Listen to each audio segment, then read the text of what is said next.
Welcome everyone to Pommy and Alls. Hope we're all doing really well. If you're new around here, make sure you hit that like button, hit that subscribe. Let me know you're enjoying the content. We will be live tonight for our members stream around 8 o'clock. So we're going for about half hour, maybe a bit longer, just chatting some crap, giving away some Ashes shirts. So that should be fun. So if you want to get involved in that, make sure you click the link in the description. Make sure you hit a like and subscribe as well. 43% of you aren't subscribed. So that would really help us out hitting the goal we're ascertaining to try and get to that 10K. So let's get straight in, run the intro. Carlton versus Fremantle. Here we go.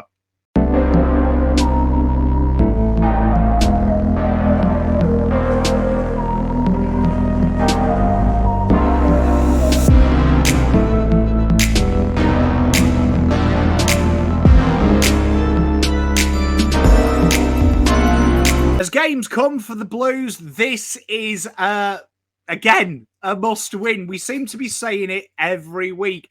And the boys come against a side that they themselves have probably underperformed of where they thought they would be at the start of the ladder. They've been a really tough one to deduce, have Fremantle, because they've had their moments of good games, and they've also been like Carlton, where they can be horrifically inconsistent. Losing last week to the Dogs, but the week before they did beat Essendon, but then that big 70-point mauling to the Giants. Richmond beat them at the Optus, but then they came off the back of a win against the rampant Melbourne. They're a real tough side to get a deduction on, and Carlton have been the same. We've got 12 versus 15, one more win than us at Fremantle. And for Carlton, no one's talked about finals. This is a game that if they beat them, suddenly they're back in the conversation. They jump Fremantle. And these are the games that when you come into the pointy end of the season, you've got to be looking at winning. It's interesting because both of these sides almost have contrasting styles. Each strength is the opposition's weakness. So a big thing for Fremantle, they've struggled around the clearances. The number one hit outside in the comp, top three hit outs to advantage. They have been one of the bottom three in getting clearances against in their differential. But Carlton, one of the strongest marking sides of the comp, tough to mark against Fremantle. Fremantle concede the least. They're also one of the hardest tackled sides in the comp. And this is a really interesting one because when you've got that hit out dominance, you also saw it against Melbourne. They dominate that avenue with Darcy and with Jackson. And they had Gawn and Grundy. Carlton go into this again with no recognised ruckman. What does that mean? We don't know. But let's look at some of the head-to-head that we're going to see this week. And it is really, really interesting that, as you can see, these are what the potential matchups look like. And you've got Owens, Mackay and Martin in that one there. And it's going to be a great little battle between Walker versus Owens, Pearce versus Mackay, and Hayden Young versus Jack Martin. And this is a real important one. I think Hayden Young will float, which will see Luke Ryan and Fogarty, who's named on the half forward, to go into the full forward line, into that pocket. And Fogarty's going to have to do a job there defensively on Luke Ryan. He's a very willful customer. He's a very tricky customer as well. If you watch Ryan play, one of the top markers in the game, but also his ability just to kick forward is going to be difficult. And it is a bit of a mismatch in size, but what Fogarty does really well, it's an understated part of his game, is he gets out in front very quickly and he looks to punish them. I'd imagine Cox will line up on Curnow at the start. They may switch with Pearce and Cox will go with the body with Mackay. Cutters versus Aish is going to be a really important battle here. Aish likes to play it out there, and we saw how good Cunners was at really putting on a bit of pressure. The wings is going to be interesting. Liam Henry has ducked up there, which I think is helps Carlton with Matty Cottrell being named, because he'll go across, go a bit deeper, but he'll also hang back there and swing. And Matty Cottrell's got the legs to go there. Henry's an interesting one because he needs to be out in space. He ain't going to find much of his own ball, but he needs someone to do it. And Matty Cottrell is going to have to be defensively sound. Cripps versus Jaegers and no-brainer. Blake Acres will probably see a bit of old John Clark, which could be a risk. And you can see that Longmuir likes to throw him. Longmire likes to throw him down the back if he's in trouble. Fredericks versus Sard, two quick guys. That should be an exciting battle. I'd imagine Mitch McGovern will get Jaya Miss at first because Luke Jackson will float forward. You've also got Tracy there, which I think Kemp will get and he'll be happy with. You may see Kemp and Mitch McGovern switch a bit. Wheatering versus Jackson when he's there. It's the no-brainer. He's the tallest there. Boydie versus Schultz. Also, we'll see Lewis Young shout down there as well.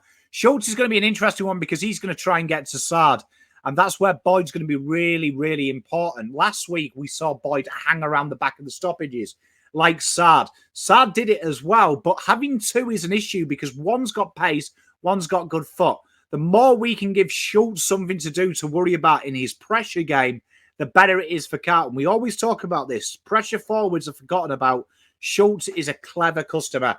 Sarong versus Walsh and Brayshaw versus Chera is a delight for the partial observer. Sean Darcy versus Lewis Young should be a great battle.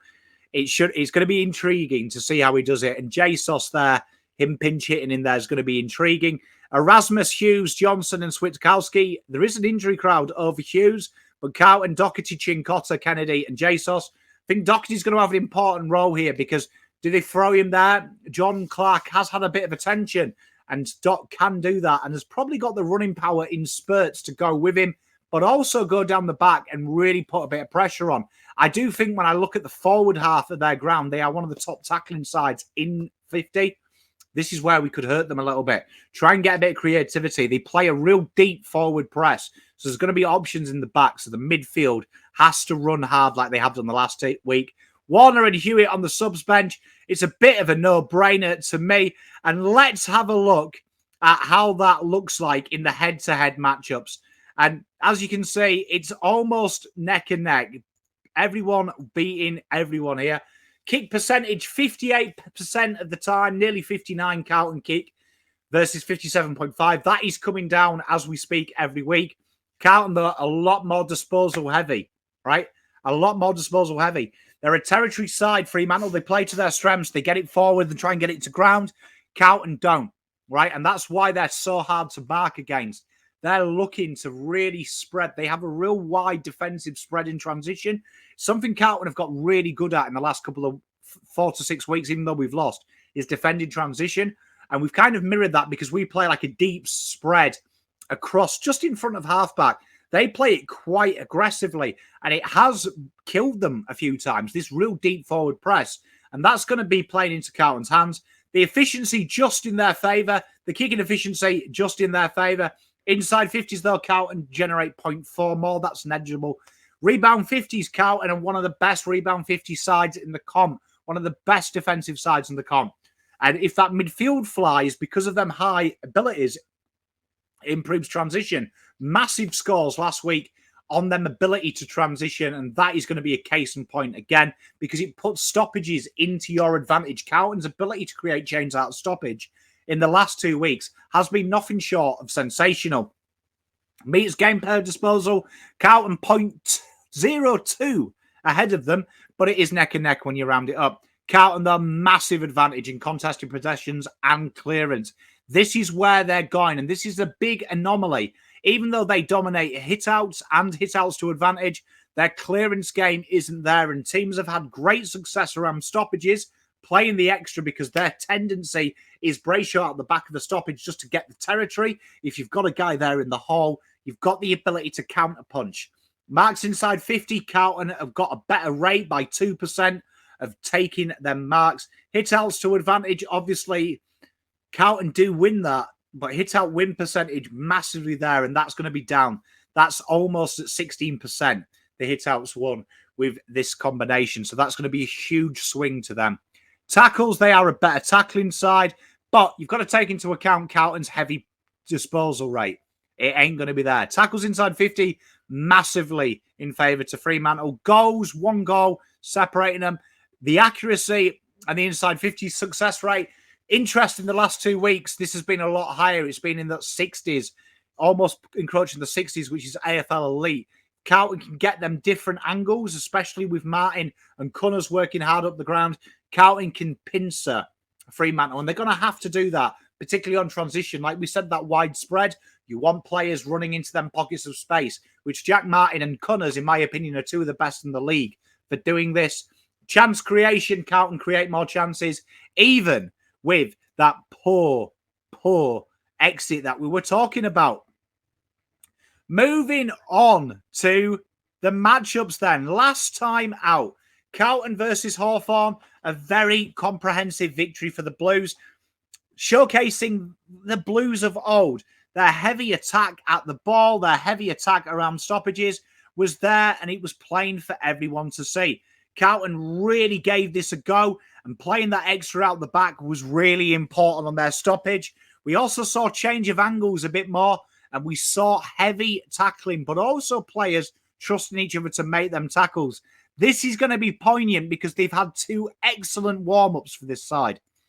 Last week, the Dogs did a number on the Fremantle, and what we saw in this game was really what happens if you pressure Fremantle when you rush them. And that's what the Dogs did really well. And that is something that Carlton are going to have to do this week.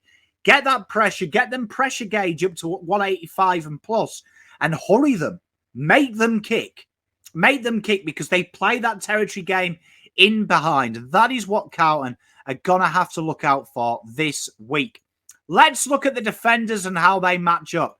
As a core unit, Carlton are a defensive side better.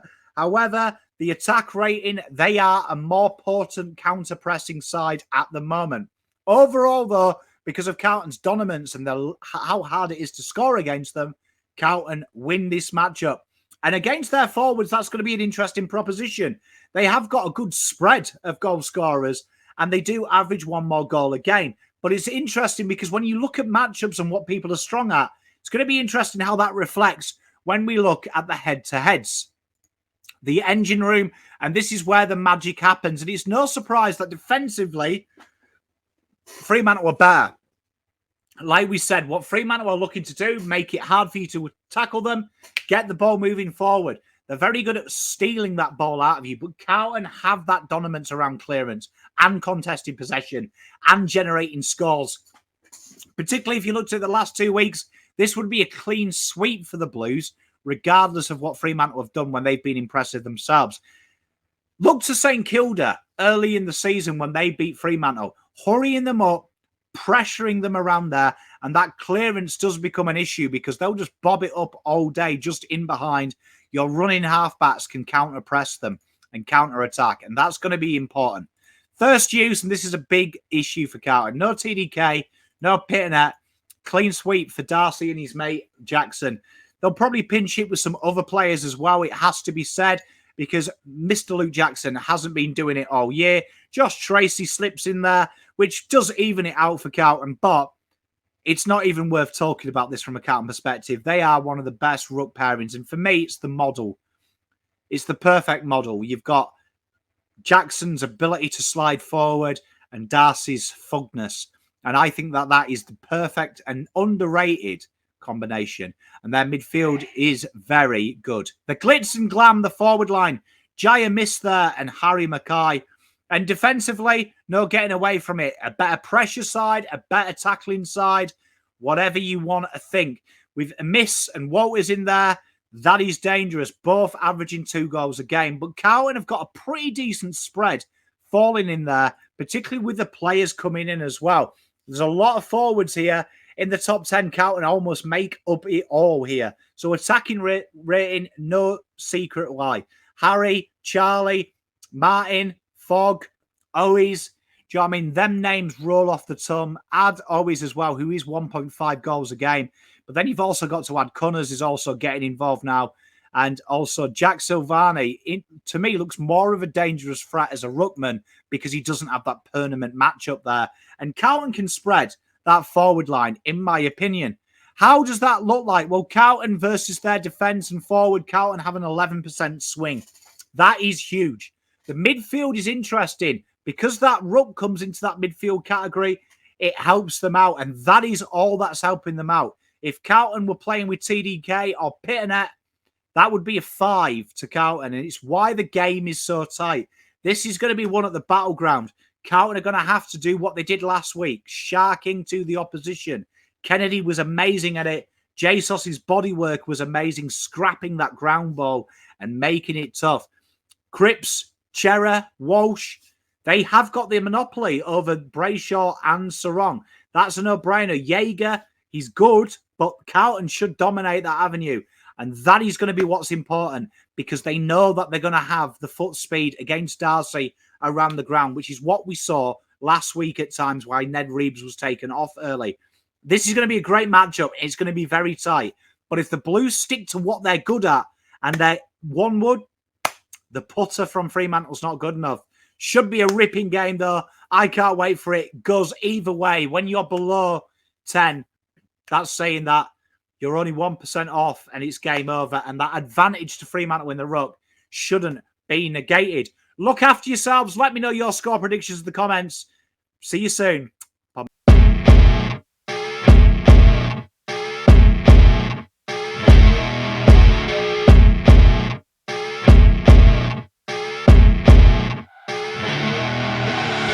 I see her rolling up, Uber black Cadillac, high heel boots and a sexy body full of tats. Baby's bad, oh baby's hella bad.